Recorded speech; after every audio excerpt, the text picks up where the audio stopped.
keluarga besar Jemaat Tuhan di Jemaat Tanjung Perak. Puji Tuhan, malam hari kita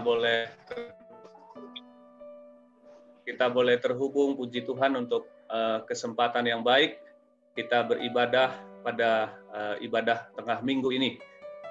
Terima kasih Pendeta Del untuk undangan dan kesempatan yang diberikan. Kami boleh berbakti bersama Jemaat Tuhan di Tanjung Perak dan juga boleh membagikan sedikit renungan firman Tuhan pada malam hari ini. Dan terima kasih juga untuk Arga, kesaksian yang sangat menguatkan dan kesetiaan yang ditunjukkan di dalam imannya, dan puji Tuhan untuk berkat-berkat Tuhan bagi saudara Arga. Dan di satu sisi ketika Arga tadi bersaksi dan menceritakan beliau sudah lulus kuliah dan bekerja, saya berpikir waktu begitu cepat sekali berlalu. Beberapa tahun yang lalu kita masih sering ketemu sama-sama, berkemah sama-sama, dan kegiatan-kegiatan sama-sama di Surabaya. Sudah lama tidak ketemu, tiba-tiba dengar Arga sudah tamat dari Unclub dan sudah bekerja, dan seterusnya. Jadi waktu begitu cepat berlalu. Arga juga mungkin masih ingat ya, kita masih pergi camping Pathfinder sama-sama dan lain sebagainya. Jadi sangat cepat sekali. Terima kasih untuk kesaksiannya Arga, menguatkan kita semua, tetap setia, sukses selalu, dan kita doakan juga orang-orang muda kita yang lain, mereka juga boleh tetap setia dan tetap berhasil dalam hidup mereka. Bapak Ibu Saudara yang dikasihi Tuhan, malam hari ini mari kita siapkan sejenak hati kita untuk mendengarkan firman Tuhan. Sebelum saya membaca beberapa ayat sebagai renungan kita malam hari ini, mari saya undang sekali lagi kita berdoa untuk firman-Nya. Terima kasih Tuhan untuk kesempatan yang baik malam hari ini. Kami boleh terhubung di dalam ibadah online keluarga Jemaat Tuhan di Tanjung Perak bersama dengan umat-umat Tuhan, bahkan mungkin para tamu yang bergabung bersama dengan kami. Buka hati kami Tuhan untuk menerima berkat firman-Mu, dan biarlah firman Tuhan menjadi berkat rohani untuk pertumbuhan iman kami. Kami bertumbuh semakin hari, semakin menyerupai akan Engkau. Berkati jaringan yang mengkoneksikan kami, berkati peralatan online yang kami gunakan, supaya semua berfungsi dan berjalan dengan lancar. Terima kasih Tuhan, ini doa kami dalam nama Yesus kami berdoa. Amin. Bapak Ibu Saudara yang dikasihi oleh Tuhan, renungan kita malam hari ini saya ambil dari Lukas pasal yang ke-22. Mulai dari ayat yang ke-39, dan ada beberapa perikop singkat di pasal ini. Di dalam Lukas pasal yang ke-22, dimulai dengan ayat yang ke-39. Kalau Bapak Ibu Saudara memiliki atau ada Alkitab, boleh buka Alkitabnya, dan kita boleh baca sama-sama di tempat kita. Saya tidak gunakan share screen ini. Judul di dalam ayat yang ke-39 itu adalah di Taman Getsemani. Kemudian di perikop singkat berikutnya ada judul dituliskan di sana, Yesus ditangkap, dan kemudian dilanjutkan dengan cerita Petrus menyangkal Yesus. Jadi ini sebenarnya adalah sebuah cerita yang bersambung, di mana ini adalah hari-hari terakhir Yesus di dunia ini, ketika dia hampir saja menyelesaikan tugasnya, di mana pada hari itu Yesus ditangkap setelah mengadakan perjamuan malam, ditangkap, diadili, kemudian disalibkan, dan kita tahu cerita berikutnya. Nah, saya coba ambil di bagian cerita Yesus dalam pengalaman dan pelayanannya ini, satu bagian singkat dari kehidupan seorang murid yang begitu dikasihi oleh Yesus.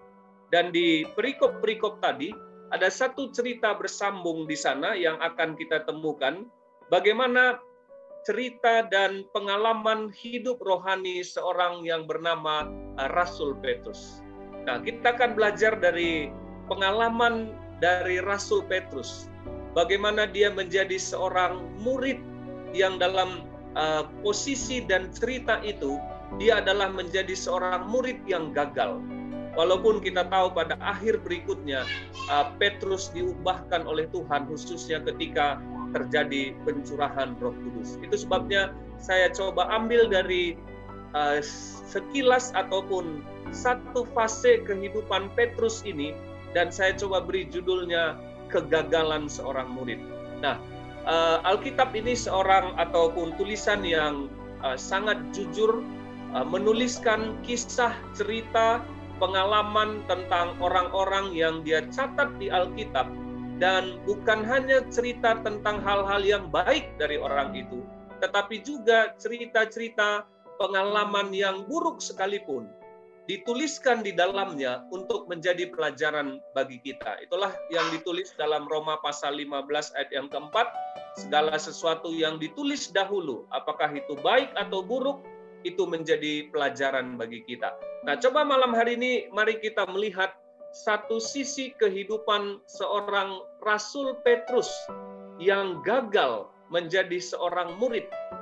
Dan kita tahu ada satu bagian yang sangat terkenal dari penyangkalan Petrus kepada Yesus saat-saat Yesus akan disalibkan pada waktu itu.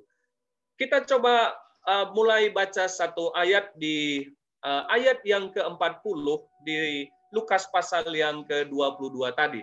Paling kurang ada 4 atau 5 pelajaran penting yang saya coba bagikan malam hari ini.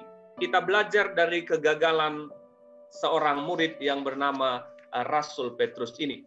Kita coba baca di ayat yang ke-40. Lukas pasal yang ke-22. Nah, terima kasih, boleh ditampilkan di layar juga. Dikatakan demikian, ini pengalaman terjadi di Taman Getsemani.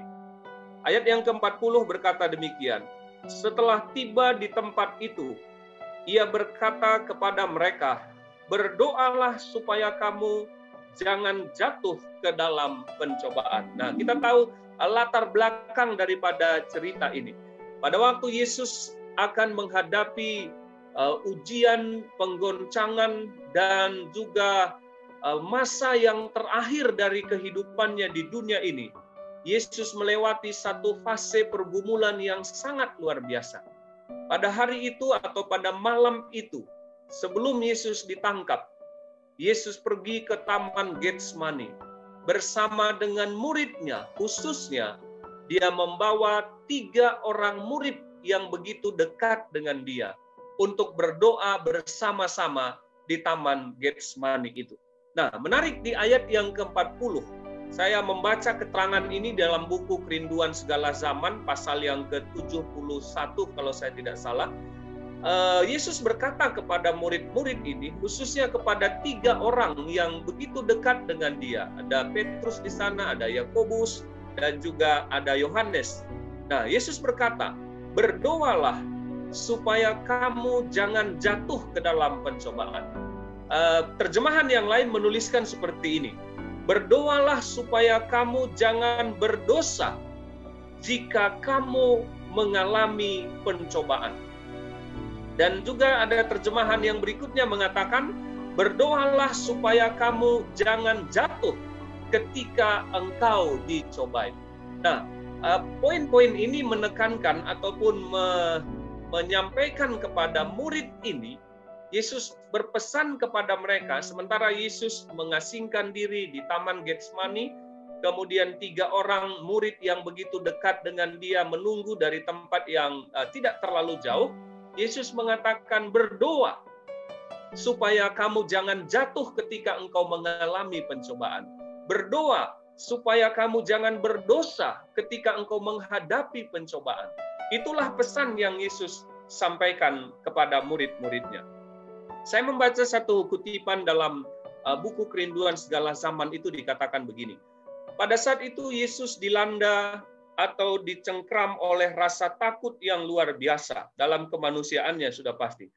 Karena menganggap akan terpisah dari Bapanya di sorga, dikarenakan menjadi penanggung dosa manusia. Begitu berat tekanan batin yang Yesus alami di Taman Getsemani, sehingga sehingga keringatnya bercampur dengan darah. Jadi kita tahu pergumulan Yesus yang sangat berat. Dia merasa sebuah perpisahan dengan Bapanya yang membuat dia begitu tertekan di dalam kemanusiaannya. Dan semua dosa-dosa manusia seolah-olah ditimpakan kepadanya. Dan di saat yang begitu berat itu, dia berkata kepada muridnya, berdoa supaya kamu tidak berdosa atau tidak jatuh kepada pencobaan ketika engkau mengalami pencobaan. Nah, kemudian kita lompat ke ayat 45. Apa yang terjadi? Ketika Yesus sudah berdoa, dan kemudian setelah Yesus selesai berdoa, dia kembali kepada murid-muridnya. Kembali kepada 3 orang murid yang dia tinggalkan itu. Ayat 45 berkata, lalu ia bangkit dari doanya dan kembali kepada murid-muridnya. Tetapi ia mendapati mereka sedang tidur karena duka cita. Yang saya mau garis bawahi adalah ketika Yesus mendapati 3 orang murid ini, didapatilah 3 orang murid yang selalu dekat dengan Yesus sedang tertidur. Padahal Yesus tadi katakan, berdoa supaya kamu jangan jatuh kepada pencobaan. Berdoa supaya kamu tidak berdosa kalau pencobaan itu datang kepadamu. Berdoa supaya kamu tidak jatuh ke dalam dosa ketika engkau menghadapi pencobaan. Tetapi Yesus mendapati mereka sedang tertidur di larut malam yang gelap itu. Nah, Bapak Ibu Saudara yang dikasihi oleh Tuhan, keluarga umat Tuhan di Jemaat Tanjung Perak ini. Pelajaran apa yang saya coba bagikan kepada kita di bagian ini? Kita bisa belajar dari kegagalan murid ini, bahwa ketika kita melalaikan akan aktivitas rohani yang membuat kita bisa kuat dan bertahan menjalani hidup kita, menghadapi tantangan, pencobaan, dan pergumulan, maka kita mengalami kegagalan menjadi seorang murid. Jadi pelajaran yang pertama adalah jangan kita melalaikan atau mengabaikan aktivitas ataupun perkara rohani di dalam hidup kita. Yesus menasihati murid-muridnya, kalau engkau tidak mau jatuh kepada pencobaan, kalau engkau tidak mau berdosa karena menghadapi pencobaan, jangan lalai berdoa. Saya coba gambarkan berdoa ini adalah sebuah gambaran, sebuah aktivitas rohani, sebuah kewajiban rohani yang harus kita lakukan. Dan ketika kita lalai melakukannya, sama seperti yang Yesus katakan, kalau engkau lalai melakukannya, engkau akan jatuh ke dalam dosa. Jadi kalau kita lalai di dalam menjalani dan melakukan aktivitas rohani kita, maka cepat atau lambat kita akan segera jatuh ke dalam dosa. Kita akan gagal menjadi seorang murid. Nah, sebagai umat-umat Tuhan, sudah pasti kita memahami apa kewajiban-kewajiban, aktivitas dan perkara rohani yang harus kita lakukan. Berdoa adalah salah satu bagian yang Yesus langsung sebutkan di bagian itu. Kemudian tentu kita juga menyadari akan kebutuhan kita kepada rohani kita untuk kita mendapatkan makanan dari firman Tuhan. Untuk setiap hari, setiap waktu, jangan pernah kita absen untuk merenungkan dan memakan daripada firman Tuhan. Karena Yesus katakan kalau engkau tidak mau berdosa, kalau engkau tidak mau jatuh kepada pencobaan ketika menghadapi pencobaan, jatuh ke dalam dosa, berdoa. Artinya lakukan kewajiban rohani kita. Apakah itu berdoa, merenungkan firman Tuhan, termasuk bersaksi menceritakan iman kita bagi orang lain. Dan di dalamnya juga termasuk akan tidak melalaikan atau mengabaikan persekutuan-persekutuan rohani di dalam keluarga umat Tuhan. Walaupun mungkin di masa-masa yang seperti ini kita masih menjalani dan mengikuti persekutuan secara online, tetapi ini juga adalah bagian yang tentu sangat penting untuk sebuah kebutuhan dan ketahanan rohani kita jika kita mau kuat di dalam iman kita. Jadi Yesus menasihatkan kalau kita mau menjadi seorang murid yang berhasil, tidak gagal menjadi murid seperti yang dilakukan oleh murid-muridnya.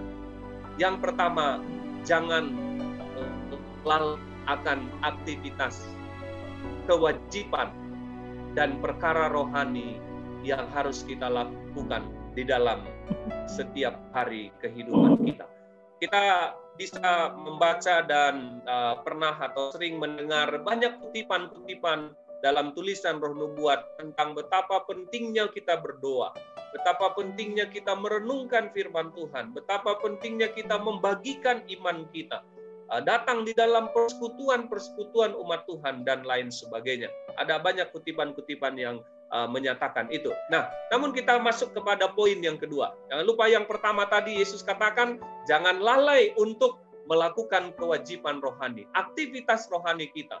Kalau engkau tidak mau jatuh ke dalam dosa, tidak mau gagal sebagai murid, Yesus katakan berdoa, jangan tertidur, atau jangan melalaikan akan kewajiban rohani itu. Mari kita lompat ke ayat yang ke-50.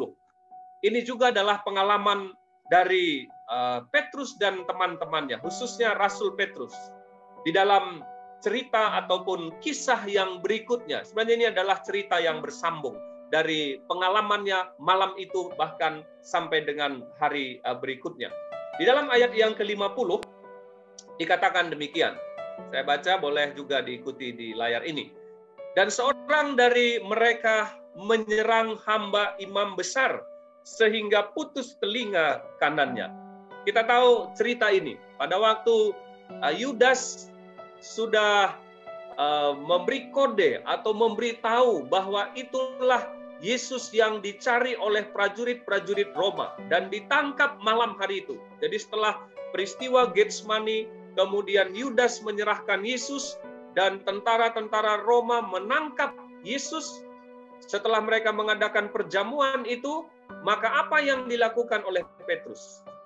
Dalam ayat 50, seorang dari mereka, sebenarnya adalah dalam sinopsis Injil yang lain dan juga dalam beberapa komentator Alkitab menyebutkan memang ini adalah Rasul Petrus. Dan waktu kita kecil kita sering melihat film Yesus ditangkap dan Petrus keluarkan pedangnya, dia potong telinga seorang hamba daripada imam besar itu.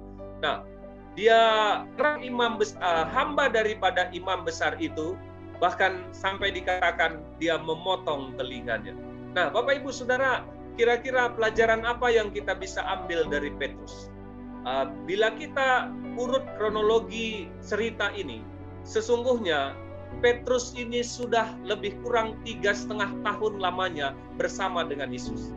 Sesungguhnya Petrus sudah lebih kurang 3,5 tahun meninggalkan pekerjaannya yang kasar sebagai seorang nelayan di Danau Galilea itu. Dan 3,5 tahun kurang lebih Yesus sudah bersama-sama dia dan dia sudah melihat banyak perkara yang Yesus lakukan. Yesus sudah melakukan mukjizat-mukjizat di depan mata Petrus dan lain sebagainya. Tetapi kita lihat cerita ini. Pada waktu dia menghadapi sebuah keadaan yang rumit, manusia lamanya muncul kembali. Manusia lamanya ternyata selama ini belum dimatikan sepenuhnya. Dan dia masih menyimpan perilaku manusia lama di dalam kehidupannya. Jadi kita tahu Petrus memang berlatar belakang nelayan yang kasar, dan dia biasa bekerja di Danau Galilea itu dengan pekerjaannya yang kasar seperti itu. Dan memang Petrus dikenal juga dengan anak-anak buruh yang gampang emosi, gampang marah, gampang tersinggung, dan lain sebagainya. Ternyata setelah 3,5 tahun pun dia bersama Yesus, manusia lamanya itu belum mati sepenuhnya. Ketika dia melihat prajurit-prajurit Roma itu menangkap Yesus, dia langsung keluar manusia lamanya. Emosi kemarahannya langsung keluar dan mengambil pedangnya memotong telinga orang itu. Dan Yesus sendiri dia lihat tidak melawan apa-apa atau tidak melakukan apa-apa ketika menghadapi itu. Tetapi Petrus justru langsung terpancing emosi dan manusia lamanya. Nah, apa yang saya mau tekankan dari peristiwa ini? Bapak Ibu Saudara yang dikasihi Tuhan, menjadi murid Kristus itu berarti kita memiliki kehidupan yang baru. Manusia lama kita, manusia yang harus kita matikan. Dosa-dosa kesayangan yang kita lakukan harus kita tinggalkan. Perilaku-perilaku manusia duniawi kita harus tinggalkan di dalam kehidupan kita. Dan kita belajar dari pengalaman Rasul Petrus ini. 3,5 tahun lamanya dia bersama Yesus. Belum cukup baginya untuk mengalahkan manusia lamanya. Dan manusia lama itu terkadang akan kelihatan dari ujian yang datang kepadanya. Mungkin selama ini dia sudah begitu kelihatan lemah lembut, dia sudah begitu kelihatan menyenangkan dengan Yesus dan lain sebagainya. Tetapi ketika menghadapi tantangan dan ujian, manusia lamanya, manusia duniawinya, dosa kesayangannya masih ternyata dia simpan di dalam kehidupannya. Kolose 5:3 ayat yang kelima berkata, karena itu matikanlah dalam dirimu segala sesuatu yang duniawi, percabulan, kenajisan, hawa nafsu, nafsu jahat, keserakahan yang sama dengan penyembahan berhala. Jadi banyak sekali ayat Alkitab yang mengajak kita menjadi murid Kristus itu menjadi manusia baru, menjadi ciptaan baru. Dan kita perlu belajar untuk meninggalkan dosa kesayangan manusia lama kita, supaya kita menjadi murid-murid yang berhasil. Kalau kita lalai akan perkara rohani kita, kalau kita lalai mematikan manusia lama kita, disinilah letak kegagalan menjadi seorang murid Kristus. Pengalaman daripada Rasul Petrus. Kita lihat yang berikutnya. Kita lompat kepada ayat yang ke-54. Kisah pasal 22 ayat 54. Cerita bersambung dari pengalaman dari Petrus ini. Ayat yang ke-54 berkata demikian. Ini ketika Yesus sudah ditangkap, judul perikopnya Petrus menyangkal Yesus. Ayat 54 berkata begini. Lalu Yesus ditangkap dan dibawa dari tempat itu. Ia digiring ke rumah imam besar dan Petrus mengikut dari jauh. Agak menarik kalimat ini.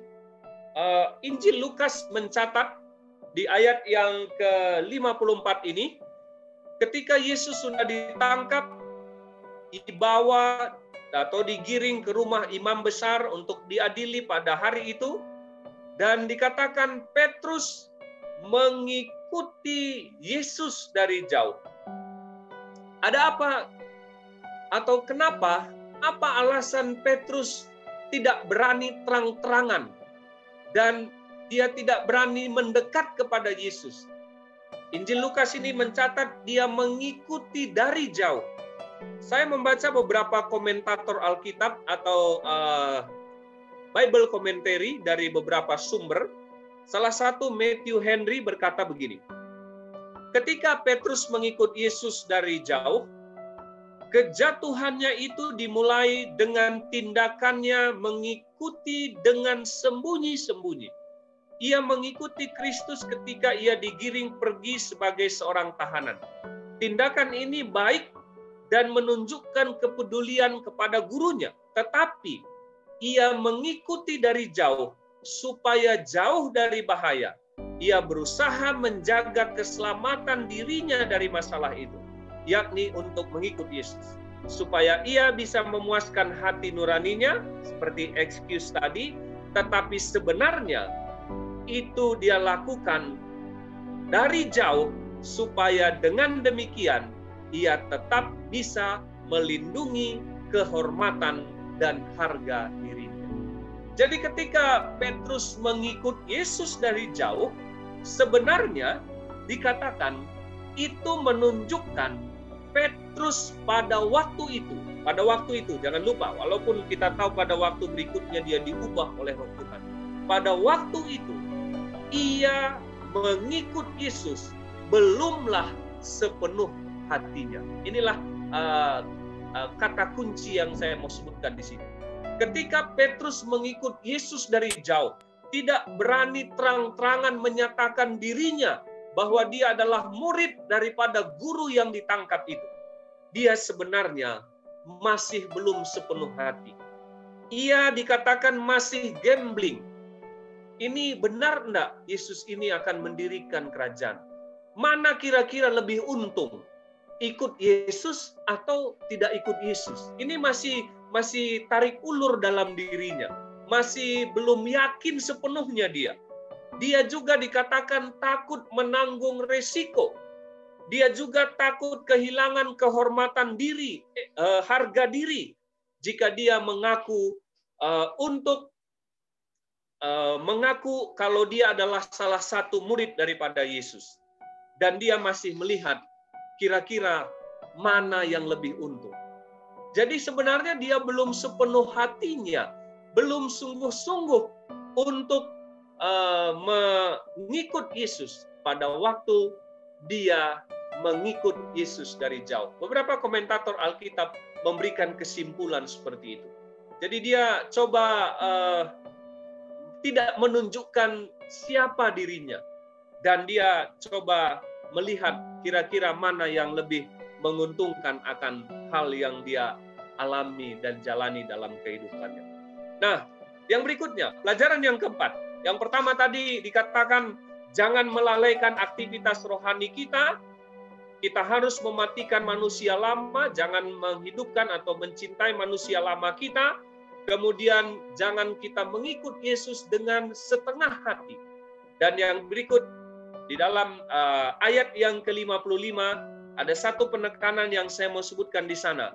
Belajar dari kegagalan murid adalah dia tidak berani menunjukkan identitas dirinya, atau dia kehilangan identitasnya sebagai murid Kristus. Mari kita baca ayatnya. Ayat 55.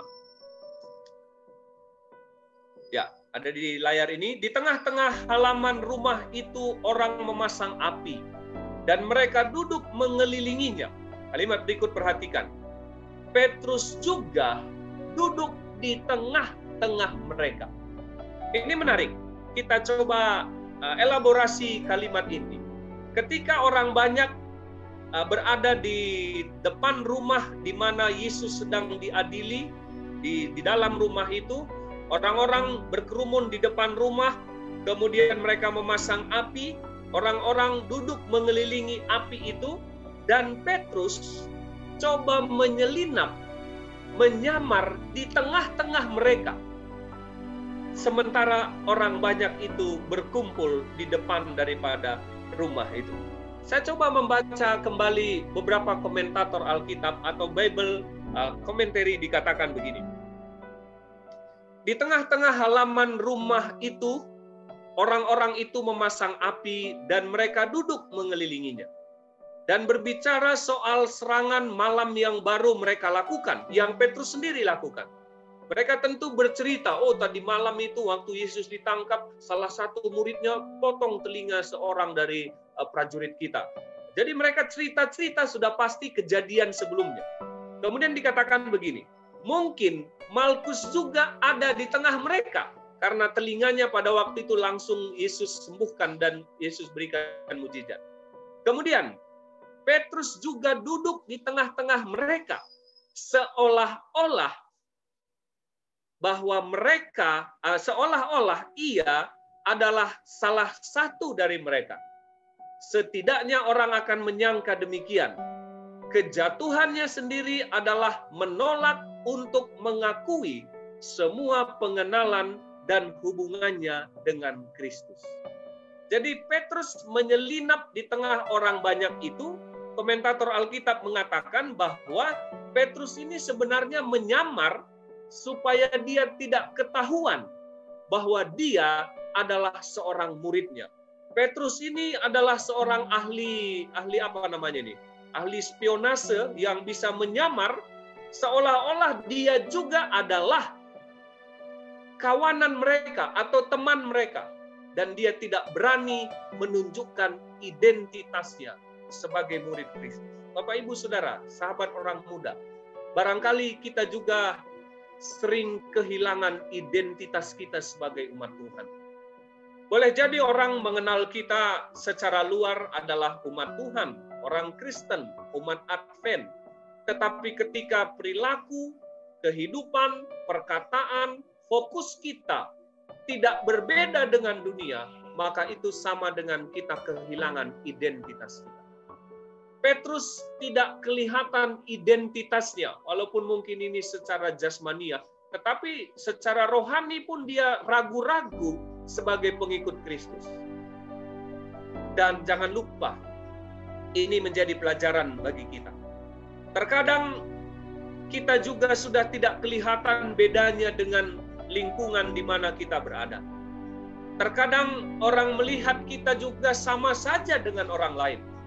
Terkadang orang tidak lagi melihat perbedaan kehidupan kita, perilaku kita, perkataan kita, fokus kita, semangat kita, dan pelayanan kita.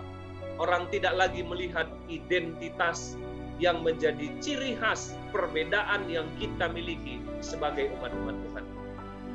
Petrus menyamar di tengah-tengah orang banyak itu, dan dia kehilangan identitasnya sebagai murid yang 3,5 tahun telah menyaksikan mukjizat yang luar biasa.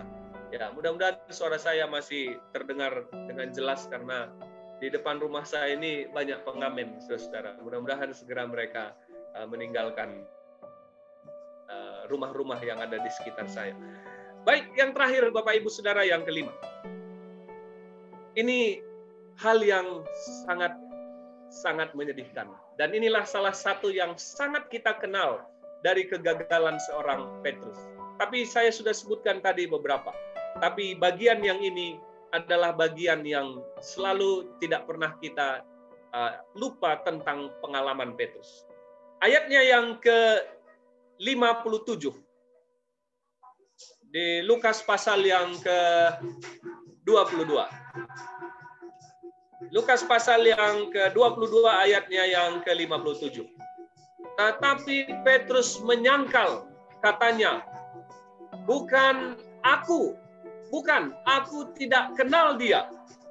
Kemudian di ayat yang ke-58, tidak berapa lama kemudian seorang lain melihat dia, lalu berkata, engkau juga seorang dari mereka. Tetapi Petrus berkata, bukan, aku tidak. Ayat yang ke-60 dikatakan, tetapi Petrus berkata, bukan, tidak tahu apa yang engkau katakan. Seketika itu juga, sementara ia berkata, berkokoklah ayam. Nah, saudara perhatikan, kegagalan atau puncak kegagalan Petrus di dalam ayat yang ke-57 sampai dengan ayat yang ke-60 ini adalah Petrus menyangkal Yesus.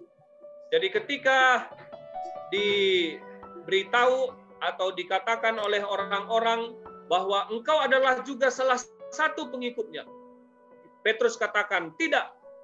Kemudian seorang wanita itu katakan, engkau adalah pengikutnya, kami sering lihat engkau.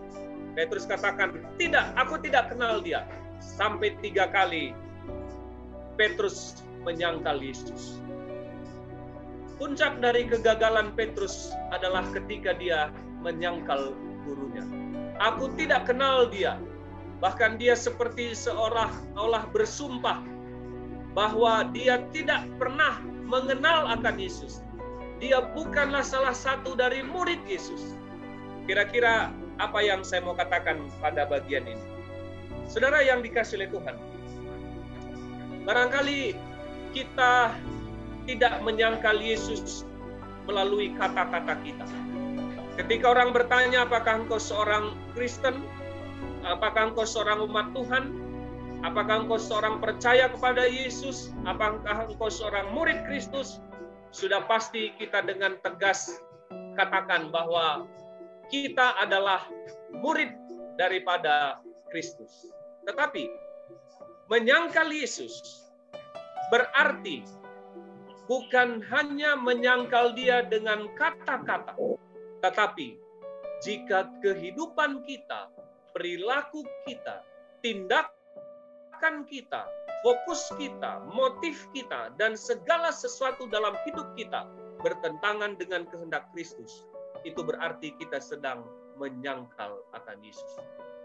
Kita boleh jadi berkata, kita percaya kepada Yesus. Kita adalah umat Tuhan yang percaya dan meyakini kepada Yesus Kristus. Tetapi kalau kehidupan kita berbeda dengan keinginan dan kemauan Kristus, itu juga artinya bahwa kita sedang menyangkal akan Yesus. Bapak, Ibu, Saudara, Petrus menyangkal Yesus dengan kata-katanya. Tetapi dalam tulisan Roh Nubuat mengatakan, seorang yang kehidupannya berlawanan dengan kehidupan Kristus, itulah arti dari seorang menyangkal akan Yesus. Jadi menyangkal Yesus hari ini lebih cenderung kepada kehidupan kita yang bertolak belakang dan yang berbeda dengan kehidupan Kristus. Nah, saudara-saudara, Bapak Ibu yang saya kasihi di dalam nama Tuhan, pengalaman Petrus sebelum Yesus disalibkan menunjukkan sebuah pelajaran penting bagi kita. Kita belajar untuk tidak melalaikan aktivitas kehidupan rohani ataupun perkara rohani, kewajiban rohani yang harus kita lakukan. Jangan kita mencintai dan menghidupkan ataupun mengingini manusia-manusia lama kita yang seharusnya kita matikan. Kemudian dikatakan kita jangan mengikut Tuhan itu takut menanggung resiko, sehingga kepercayaan kita setengah-setengah, tidak sepenuh hati. Seperti Petrus tadi mengikut Yesus dari jauh. Kemudian pelajaran berikut dari kehidupan Petrus, dia kehilangan identitasnya, jati dirinya. Jangan sampai kita sebagai umat Tuhan, sebagai sahabat orang muda, saya senang sekali kesaksian Arga tadi ya, di tengah-tengah komunitasnya, dia harus tetap menunjukkan identitasnya sebagai orang muda yang hidup di dalam kebenaran Tuhan. Demikian juga kita. Dan jangan kita menyangkal Yesus dengan perilaku dan kehidupan kita yang bertentangan dengan kemauan Tuhan. Nah, pengalaman Petrus berikutnya, dia diubahkan ketika Roh Kudus Tuhan mengurapi dan menolong dia ketika Yesus telah meninggalkan murid-murid itu, atau ketika Yesus telah naik ke surga. Dan kita tahu perubahan dari kehidupan Petrus. Pada waktu hari Pentakosta, murid-murid yang tadinya fokus mereka itu hanya ingin menjadi pejabat di kerajaan Yesus. Fokus mereka itu hanya berpikir siapa dari antara mereka yang paling hebat. Fokus mereka itu siapa yang paling besar di antara mereka.